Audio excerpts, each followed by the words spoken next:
ભારતીય કિસાન સંઘના નેતૃત્વમાં મોટી સંખ્યામાં ખેડૂતોએ અમીરગઢ ખાતે રેલી યોજી મામલતદારને આવેદનપત્ર પાઠવ્યું છે. ખેડૂતોએ ખાતરના ભાવ વધારા, કુદરતી આફતથી થયેલ પાક નુકસાનના સર્વેમાં ઘણી ભૂલો છે નો તાત્કાલિક ધોરણે રીસર્વે કરવામાં આવે અને બનાસ નદીમાંથી થતા ખનનને રોકવા સહિતના મુદ્દાઓ પર રજૂઆત કરી હતી.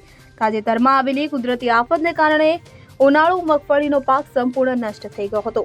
આ નુકસાનના વળતર ખાત માટે ખેડૂતોએ પહેલા કલેક્ટરને આવેદનપત્ર પાઠવ્યું હતું, પરંતુ કોઈ ઉકેલ ન આવતા ખેડૂતો જય જવાન જય કિસાનના નારા સાથે મોટી સંખ્યામાં એકત્રિત થયા હતા. ખેડૂતોની મુખ્ય માંગણીઓમાં ખાતરના ભાવમાં થયેલ 200 થી 300 રૂપિયાના વધારાને પાછો ખેંચવાની માંગ સામેલ છે.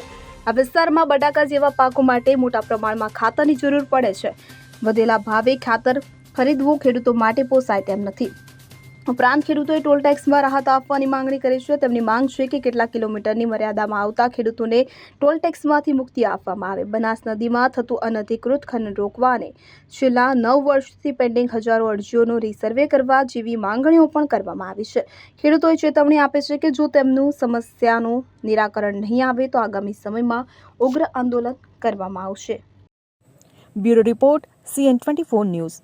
હવે જુઓ દેશ દુનિયાની તમામ ખબરો તમારી આંગળીના ટેરવે. ઉઠાવો મોબાઈલ અને Google Play Store પરથી ડાઉનલોડ કરો અમારી CN24 ન્યૂઝ મોબાઈલ એપ.